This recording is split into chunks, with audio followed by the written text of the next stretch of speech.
Pebbles Malayalam. Hamelin pied pepper. ഒരു കാലത്ത് ജർമ്മനിയിലെ ഹാമലിൻ എന്ന മനോഹരമായ പട്ടണത്തിൽ ആളുകൾ വളരെ സന്തോഷത്തോടെയും സമാധാനത്തോടെയും ജീവിച്ചിരുന്നു.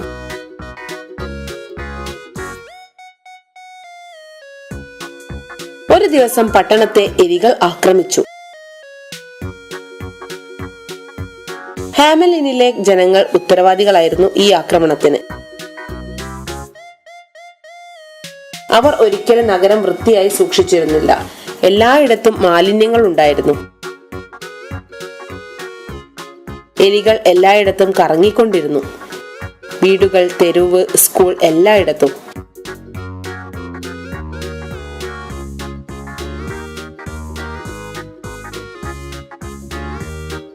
അങ്ങനെ എലികളെ അകറ്റാൻ ഹാമലിനിലെ ആളുകൾക്ക് പൂച്ചകളെ ലഭിച്ചു. എന്നാൽ അതുകൊണ്ട് പ്രശ്നത്തിന് പരിഹാരമുണ്ടായില്ല. കാരണം എലികളുടെ എണ്ണം അത്രയ്ക്ക് കൂടുതലായിരുന്നു.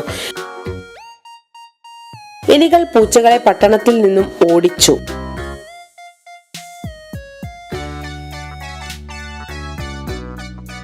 ആളുകൾ ശരിക്കും നിസ്സഹായരായി. അവർ എല്ലാ ദിവസവും പട്ടണ നടുവിൽ ഒത്തുകൂടി ചർച്ച ചെയ്യുമായിരുന്നു എലികളെ തുരത്തുന്നതിനെ കുറിച്ച്. അവർക്ക് ഒരു പരിഹാരവും കണ്ടെത്താൻ കഴിഞ്ഞില്ല.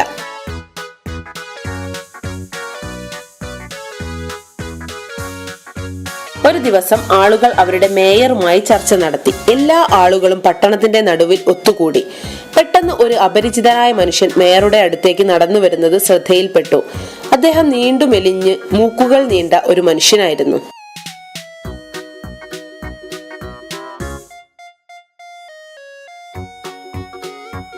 അദ്ദേഹം വ്യത്യസ്തമായ നിറങ്ങളുള്ള വസ്ത്രവും നീണ്ട തൊപ്പിയും ചെരുപ്പും ധരിച്ചിരുന്നു.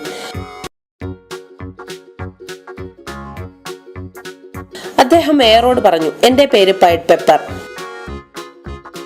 എന്റെ പ്രത്യേകത ഞാൻ എല്ലാ എലികളെയും ഓടിക്കും എന്നുള്ളതാണ്. ഞാൻ കേട്ടു നിങ്ങളുടെ പട്ടണം എലികൾ ആക്രമിച്ചു എന്ന്. എനിക്ക് നിങ്ങളെ സഹായിക്കാൻ കഴിയും. എന്നാൽ എനിക്ക് തക്കതായ പ്രതിഫലം ലഭിക്കണം.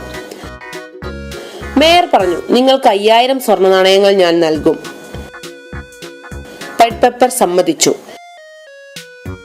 അദ്ദേഹം ഒരു പുല്ലാങ്കുഴൽ തന്റെ പോക്കറ്റിൽ നിന്നും എടുത്ത് ഒരു പ്രത്യേക തരം ശബ്ദമുണ്ടാക്കി.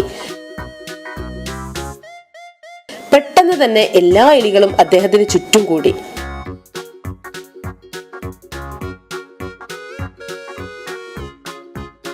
എല്ലാ ജനങ്ങൾക്കും അത്ഭുതമായി.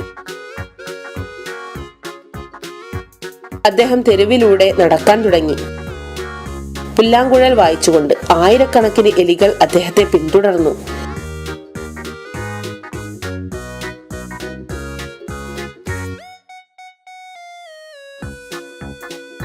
അദ്ദേഹം പട്ടണത്തിന് പുറത്തേക്ക് എലികളെ പിന്തുടർന്നു.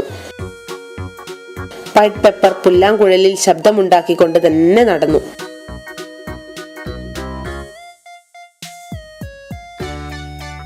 എന്നിട്ട് അദ്ദേഹം ഒരു നദിയിൽ ചാടി.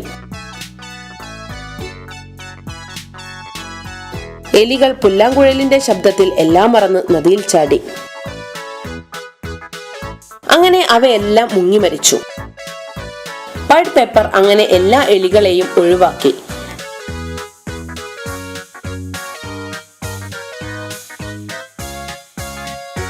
ജനങ്ങളെല്ലാം സന്തോഷിച്ചു. അവർ തെരുവിൽ ആഹ്ലാദിച്ചു.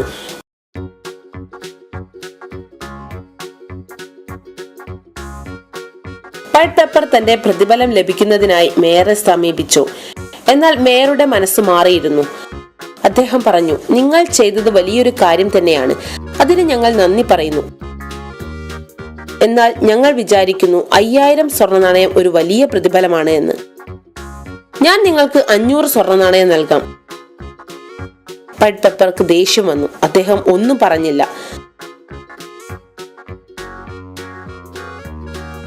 തന്റെ പുല്ലാങ്കുഴൽ എടുത്ത് ഒരു വിചിത്ര രാഗം വായിക്കാൻ തുടങ്ങി. എല്ലാ കുട്ടികളും അദ്ദേഹത്തെ അനുഗമിക്കാൻ തുടങ്ങി. പൈഡ് പെപ്പർ പട്ടണത്തിൽ നിന്നും പുറത്തേക്ക് നടന്നു. കാട്ടിൽ അപ്രത്യക്ഷനായി.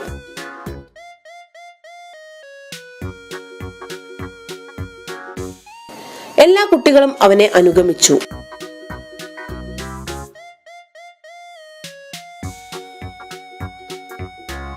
എല്ലാ കുട്ടികളെയും ഒരു പർവ്വതത്തിലെ ഗുഹയിൽ അടച്ചു.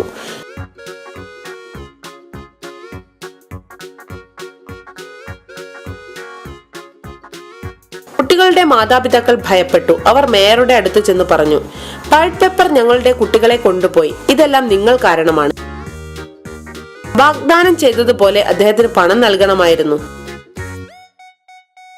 ഇപ്പോൾ തന്നെ അവരെ കണ്ടെത്തി ഞങ്ങളുടെ കുട്ടികളെ സുരക്ഷിതമായി വീട്ടിലെത്തിക്കണം. കുറച്ചു സമയത്തിന് ശേഷം പൾപ്പ് പെപ്പർ തനിയെ തിരിച്ച് പട്ടണത്തിലെത്തി. മേയർ പറഞ്ഞു, ക്ഷമിക്കണം, ഇത് എന്റെ തെറ്റാണ്. ഞാൻ എന്റെ വാക്ക് പാലിച്ചില്ല. ഞാൻ നിങ്ങളെ ചതിച്ചു. നിരപരാധികളായ കുട്ടികളെ അതിനാൽ ശിക്ഷിക്കരുത്. ദയവ് ചെയ്ത് കുട്ടികളെ തിരിച്ച് വീട്ടിലെത്തിക്കുക. ഞാൻ നിങ്ങൾക്ക് 5000 സ്വർണ്ണ നാണയങ്ങൾ നൽകും. ഞാൻ നിങ്ങളെ വിശ്വസിക്കില്ല. എനിക്ക് ആദ്യം പ്രതിഫലം ലഭിക്കണം. മേയർ 5000 സ്വർണ്ണ നാണയങ്ങൾ പൾപ്പ് പെപ്പറിന് നൽകി. പൾപ്പ് പെപ്പർ എല്ലാ രക്ഷിതാക്കളെയും കൂട്ടി ഗുഹയിലെത്തി. രക്ഷിതാക്കൾക്ക് വളരെയധികം സന്തോഷമായി.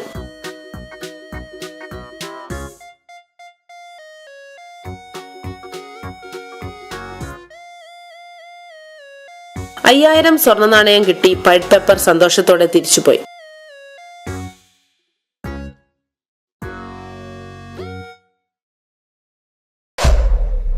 പെബിൾസ് മലയാളം.